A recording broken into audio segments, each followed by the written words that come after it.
After a year of training in the Hyperbolic Time Chamber, two Saiyans walk out vastly more powerful than before, but with very different approaches to surpassing the limits of Super Saiyan. One chose raw power, the other refined control. One reached a brand new transformation, and the other claims he found a better way, but in a straight-up battle. Who actually has the edge here?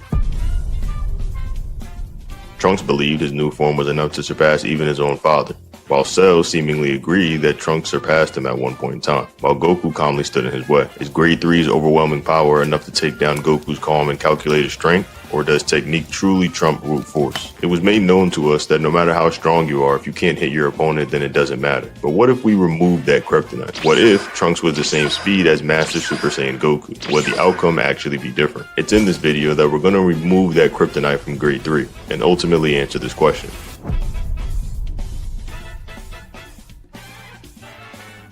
If you enjoy conversations like this and want to take part in deeper Dragon Ball discussions, I highly encourage you to join the Dragon Ball HQ Discord server, link below in the description. We'll be diving into this topic and more over there.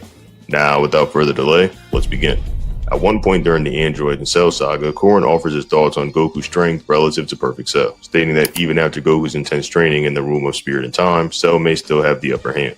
This comparison, however, raises an interesting question. Which version of Cell is Korin even basing this on? Looking at the timeline, Korin will only be aware of two key instances: Cell's initial perfect form battle against Trunks, and then his likely powered up bulky transformation, the so-called power-weighted state Cell used to mock Trunks. It stands to reason that Korin's judgment will be drawn from one of those two displays. If we go by that logic, then Full-Power Goku, the version that shows up at the Cell games, may not even be stronger than the Cell that fought Trunks. And interestingly enough, Cell himself once admitted that Trunks' Grade 3 transformation exceeds his own power. What's notable is how Cell phrases it. He simply says that Trunks' strength surpass his, with no qualifiers, like my current strength or in this state. It's a vague but potentially meaningful remark. Perhaps Cell was referencing his true power, not just his suppressed output at the time. That being said, there's a wrinkle in that theory. When Goku shows off just 50% of his power during the Cell games, even the seasoned fighters watching are stunned. There's a strong implication that Goku's power at half capacity is beyond anything we've seen, including Trunks' Grade 3 state. Then again, that form is incredibly inefficient. Raw strength doesn't always translate to better performance. Goku's base Super Saiyan state may simply have a better balance, which creates a more lasting impression than Trunks' brute force approach. Adding to the ambiguity is a comment Goku makes after briefly meeting Cell before the tournament begins. He notes that Cell still has untapped potential, and when he really decides to fight seriously, his strength could skyrocket. Trunks responds with disbelief, suggesting that Cell's true depth hasn't even been glimpsed yet. This works as a kind of narrative safety net, Toriyama leaving the door open for Cell's power to grow as much as the story needs, even if it conflicts slightly with prior showings. And just to complicate things further, during Goku's full power reveal at the Cell games, Krillin is shown commenting that Goku has gone beyond all of us. That line never made it into the anime, which is curious considering how much additional material Z usually included. But in the manga, it's a subtle confirmation that Goku's true strength at the moment might have eclipsed any prior benchmark, including even Grade 3 Trunks or Perfect Cell's earlier display. So while Korin's estimate might have been accurate at the time, the ever-evolving nature in Dragon Ball means it was probably outdated the moment Goku stepped into the ring. When it comes to sorting out the power scale of the late Cell Saga, few moments are as puzzling as the string of events surrounding Trunks' ascension and Goku's assessment of Cell. The way the characters talk about one another's strength seems to shift subtly over time, making it difficult to pin down a definitive chain of superiority. However, after digging into source material, this gives us a few major checkpoints worth organizing carefully. During the confrontation between Trunks and Perfect Cell after Vegeta is sidelined, Cell actually acknowledges Trunks' transformation with clear admiration. He outright states that Trunks possesses an astonishing level of power that easily exceeds his own. This sentiment is immediately echoed by Piccolo, who notes that Trunks' energy dwarfs Cell's. Trunks himself also hypes up this new form as his true potential, confirming it's the strongest he's been. But then Cell dismisses the form as ultimately ineffective, not because of power, but due to its structural limitations. The energy output is massive, but the speed and efficiency are compromised, which is a classic drawback of Ultra Super Saiyan, or Grade 3. Also, while Trunks might technically hit harder than Cell, the form isn't suitable for a prolonged, effective fight. Now, later on, Goku confronts Cell and seems taken back by how much Cell has evolved. He expresses uncertainty about his own chances, even admitting to Korin that Cell may be stronger than him. Korin, for his part, agrees, though he frames it as an educated guess rather than a fact. This exchange suggests that even Goku's complete mastery of Super Saiyan might not be enough against Cell's potential. Despite that, Goku unleashes his full power in front of the Z Warriors, and Krillin immediately acknowledges that Goku has become the strongest among them by a considerable margin. Gohan is less surprised, but even then he doesn't dispute the facts. So, now the question becomes, where does 100% Goku fall compared to Trunks' bulky grade 3 transformation? It really comes down to how much you weigh Cell's own statements. If we take him literally, then Trunks' raw energy is superior to Cell's peak output during the Cell games. But that doesn't necessarily mean Trunks will win in a real fight, especially when Cell later seems to be holding back reserves that not even Goku accounted for. In fact, Goku himself leaves the door open to the idea that Cell has more in store than anyone expects.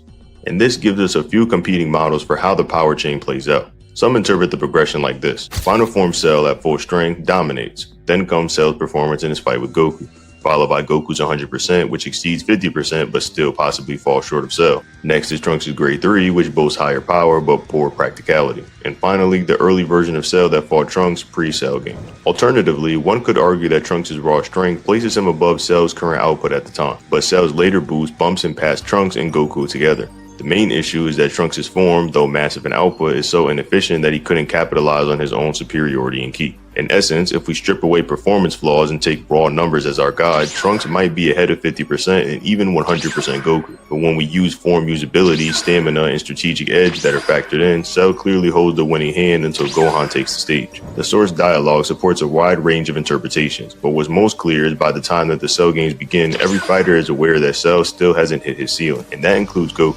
Trunks may have had the bigger punch in a vacuum, but Goku and Cell were the ones playing chess, not rock, paper, scissors.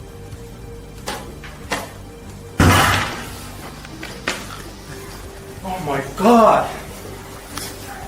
So when you're trying to line up who outclasses who, the best answer is it depends on whether you're talking about power on paper, power in motion, or power with purpose. When looking at Goku's performance leading up to the Cell games, there's a subtle but important moment where his power in relation to perfect cells is left ambiguous, and that ambiguity has fueled debates for decades. Korin makes a quiet observation. He believes Goku might not be able to surpass Cell even after mastering Super Saiyan, but what version of Cell is he even thinking of? At that point in the story, Korin's only frame of reference for Cell's strength would have come from the battle Cell had with Vegeta and Trunks, particularly the moment that Cell humiliated grade 3 Trunks' strength and effortlessly countered Vegeta. It's reasonable then that Korin might be estimating Goku's full power in comparison to what version of Cell, not the eventual Cell games variant, who might even be stronger. What's interesting is that we never get a clear declaration from anyone, Cell included, that he was holding back or hiding power during the Trunks fight. In fact, when Trunks powers up, Cell remarks that Trunks had actually surpassed him, which implies that Cell was fighting seriously at that moment. There's no hedging in Cell's comment, no qualifiers, just a straightforward admission. This adds weight to the idea that Trunks in sheer power output was ahead of Cell who fought him. But things get muddied when we examine Goku's later perspective. Later, during a quiet exchange with Trunks, Goku admits that even he has no clue how deep Cell's power really goes. He confesses that Cell may have reached levels that they didn't anticipate.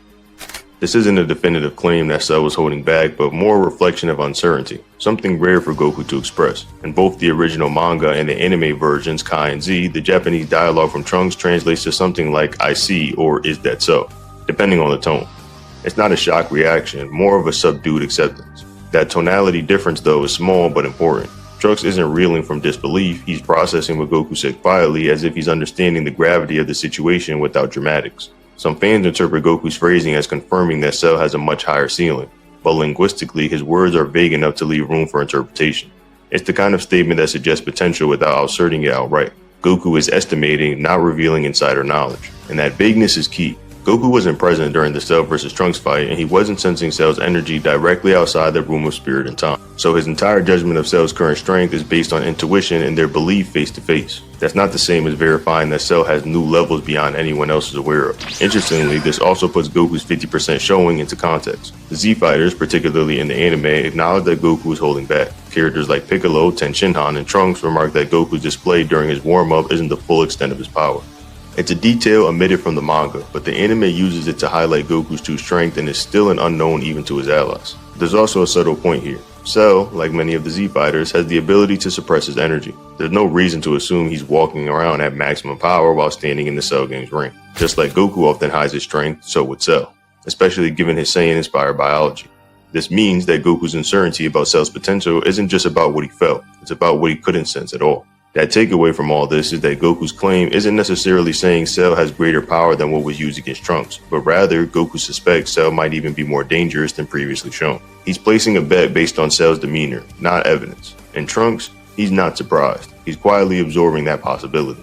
So if you're mapping out the Cell Saga scaling structure, the idea that 50% might already be beyond Grade 3 Trunks is still a reasonable interpretation, especially when you consider how the Z Fighters react to the power once the real battle begins. But you also can't say definitively that Cell was stronger than what he showed during the Trunks fight. At best, it's a question of potential, of whether Cell was simply holding something in reserve or whether Goku was just playing it cautiously. In short, Goku is not telling everyone Cell has more power than he's shown, he's saying I don't know how much more he could have. And in Dragon Ball, that little gap in certainty is often all the story needs to crank that power scale up by one more notch. During the lead up to the Cell games, we get a fascinating exchange among the Z Fighters that gives us a rare glimpse into their genuine uncertainty about how Goku stacks up against Perfect Cell. As Goku finishes off showing a fraction of his power during a sparring session with Gohan, his keys fell far from the others, and it leaves a strong impression. Tenshinhan's reaction is one of awe, immediately commenting on the sheer intensity of Goku's aura.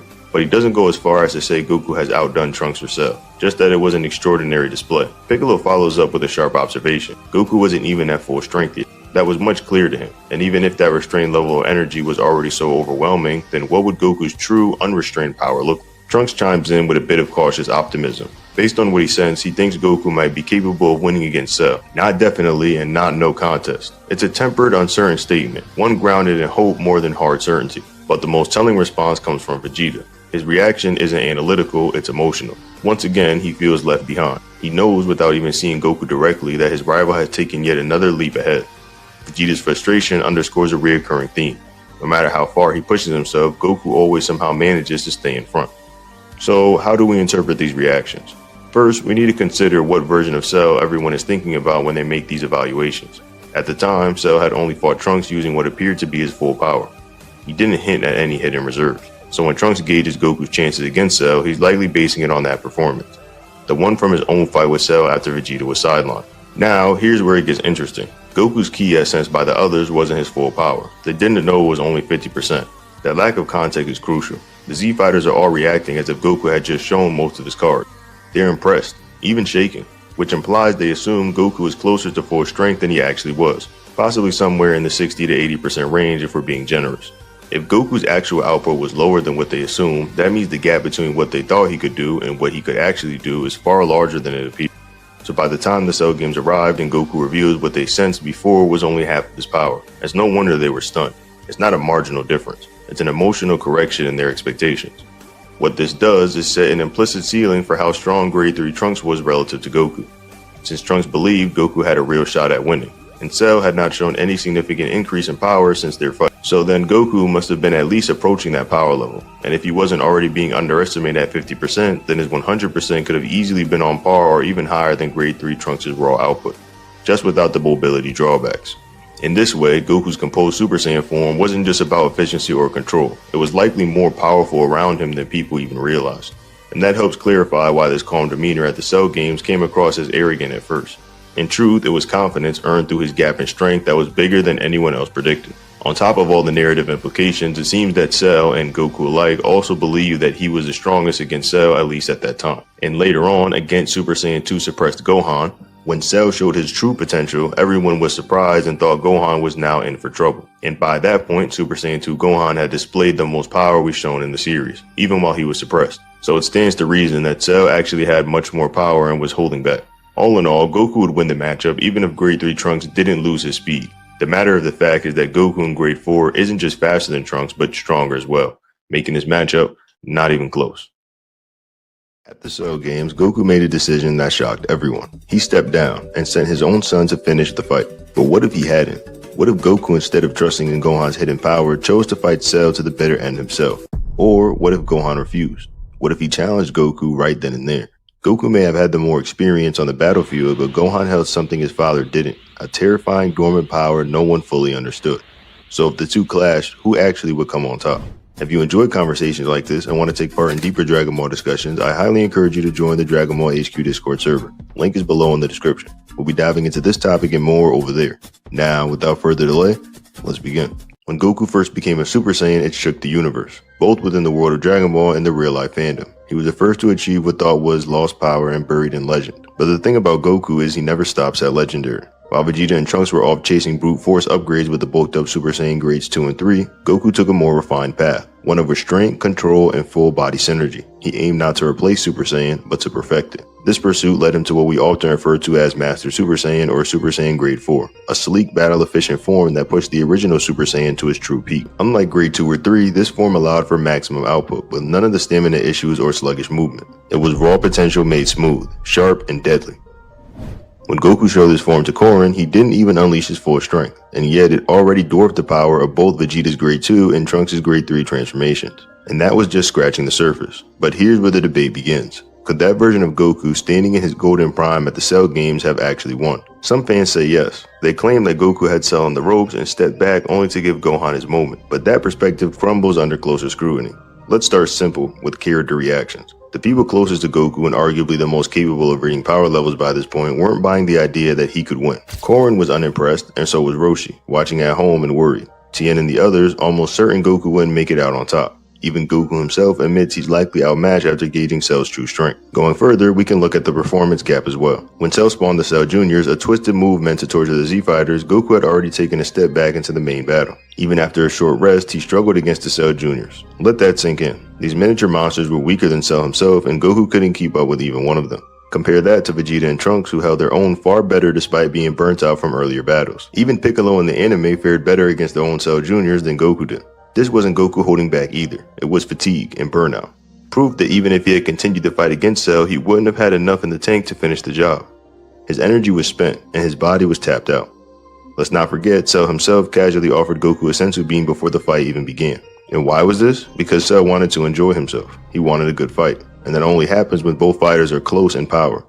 Meaning, Cell didn't think Goku could win even at full health. And he would be right. Once Gohan entered the fight and unlocked Super Saiyan 2, then we saw what Cell looked like when he was actually fighting seriously. That version of Cell wasn't the same opponent that Goku faced. This was his true strength, his final form, and only Goku could watch in awe. So no, Goku couldn't have beaten Cell. Not because he wasn't brave enough, not because he lacked talent, but because he knew his own limits, and he trusted that Gohan had something greater inside him. Something worth betting the final fate of the world on, and that trust paid off. When it comes to the Cell games, no one shocked the world more than Gohan. Goku's story during this arc is one of control and calculated planning, but Gohan's, it's a transformation not just in power, but in role. What began as the arc of a side character stepping into the ring ended as a coming-of-age legend. And yet, when you really dig into the details, you'll notice something strange. Most of Gohan's strength isn't shown through flashy feats. It's buried in quiet moments and subtle dialogue. See, Gohan doesn't enter the Cell games with a resume full of battles. He's not carving through Cell Juniors or showing off elaborate combos. What he is doing though is making people uneasy, including Cell himself. And to understand why, we have to rewind a bit. Like his father, Gohan spent time in the Hyperbolic Time Chamber. And in there, he didn't just unlock Super Saiyan, he mastered it. He emerged from that room, calm, composed, and radiating a power that no one could quite put their finger on. Goku even remarked that Gohan might have had something special, a hidden potential that when pushed could surpass his own limits. Now, at a glance, Gohan seemed evenly matched with Goku. Their base forms were comparable, their Super Saiyan states nearly extinguishable. But Gohan's true strength? It wasn't visible yet. It was latent and waiting.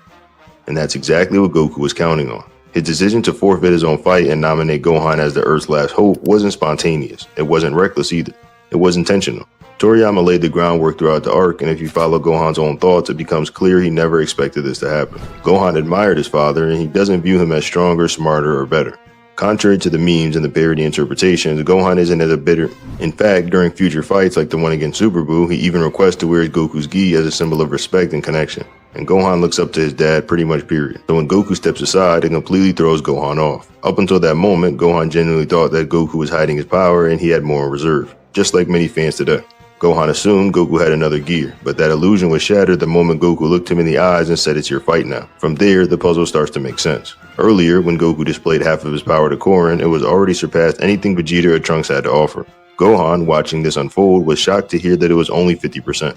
But even after witnessing Goku fight Cell at full strength, Gohan still wasn't impressed. In fact, he wondered why everyone was so amazed by the energy his father was emitting. To him, it felt underwhelming. After taking the stage, Gohan tells Goku he can keep up with the pace of the fight. And then he adds something even more telling. He doesn't believe Cell or Goku were being serious. That he felt like nobody had gone all out yet. And Goku's response was, "That was me going all out." To which Gohan is stunned. He genuinely believed that he hadn't seen his father try, and this isn't just Gohan being modest. When Piccolo asks him point blank if this is truly how he feels, Gohan confirms it. That's not an opinion, that's a power read.